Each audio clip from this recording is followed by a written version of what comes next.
Good morning! Pasintabi na agad sa tiyan ko. Maaga pa ako naligo ngayon dahil napaka-special nga ng araw na to ngayon para sa akin. Sobrang excited nga ako na kinakabahan. Ewan ko ba kung anong nararamdaman ko. Masyado lang siguro akong excited o baka naman sa kakainom ko lang ng kape.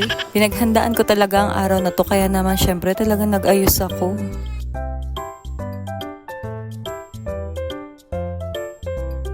Oh, diba? May pa-blush on pa. Akala mo naman talaga kung saan pupunta. Napaka-OA talaga. At extra pa tong driver ko. Gusto pa yata ipamay. By the way, isi-share ko na rin pala tong ginamit ko at ilalagay ko na lang yung link sa comment section. Simula nga nang bumili ako ng ilang set nito, palagi ko na rin talaga siya ginagamit. Dati naman kasi kapag lumalabas ako, lipstick at kilay lang, okay na. Pero simula nga nang nag-o-taking ako, syempre bumili ako ng mga ilang set na pang makeup. Ginagamit ko talaga siya para hindi naman masayang. Baka kasi tumigas lang. At syempre baka ma-expire. Diba? Sayang naman kung may expired lang. Kaya minsan kahit maglalaba lang ako, nagme-makeup talaga. Share ko na rin pala sa inyo yung binilhan ko nitong blouse ko. Stretchable at napaka-comfy isuot. Parang gusto ko bang kumuha ng isa nito dahil napakamura lang rin naman kasi. Sa Meses Cloth lang yan. O Meses, beke naman may pa-free pambahay ka dyan.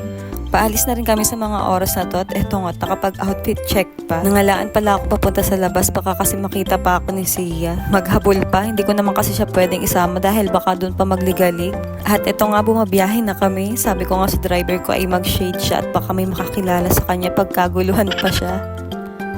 Medyo inantok na nga ako sa kalagitnaan ng biyahe. Pero dahil gusto ko nga ay may video pa rin ako nang natutulog, heto at nagsariling sikap na nga lang ako. Medyo nakaidlip din naman ako. Pagdating nga namin dito sa Zigzag, gusto pa nga yata akong picturean ni Mr. Napaka-supportive talaga. Malapit ko na talagang ma-awardan to. Sabi ko nga ay wag na kami tumigil dahil maaabala pa kami. Medyo kakain pa rin kasi ng oras, gusto ko rin naman makauwi ng maagap. Naalala ko kasi si Sia baka magdigalig. At eto nga, dito na kami sa aming destination sa Lucena City. Dito kami nag-park sa Grand dahil sa PRC naman talaga ang punta ko. Pupunta lang naman ako ng PRC. Yes, PRC para mag-claim ng ID. At ito nga yung ilang picture ko, talagang nasa kamay ko na. Hindi talaga ako makapaniwala sa mga oras nito at napakasaya ko talaga. Walang pagsidlan yung saya ko. Hindi nga ako nagugutom sa mga oras na yan. Panay nga ang tanong ni Mr. kung ano daw ba ang gusto kong kainin. Sabi ko naman ay kahit ano na lang dahil hindi pa rin naman talaga ako nagugutom. At ang tangi ko lang nararamdaman ay masaya ako. OA.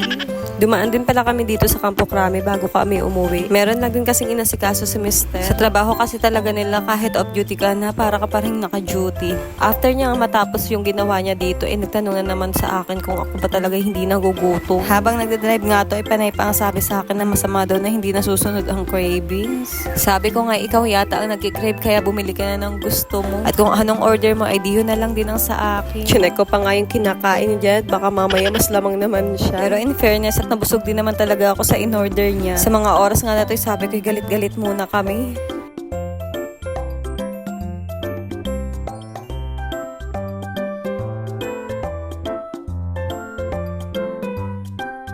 O diba, sa aming dalawa mukhang ako nga yung naguguto. Sayang-saya sa nasunod ba ang cravings? Peekaboo. After nga nito, bumiyahe na rin kkami agad. Sigurado kasi naaabutin na kami ng dilim sa daan. At eto nga, pagdating namin, nagkukwento agad si Mama. Naghahanap na daw sa amin nung gabi na at halos hindi na nga raw nila mapatigil. Pati nga raw mga pinsan niya, pinagtulungan na rin siya mapatigil kaya lang wala talaga. Hangang-hanga naman yata itong si Dopak sa bago kong ID. At hanggang dito na lang. Salamat sa panonood. Bye-bye!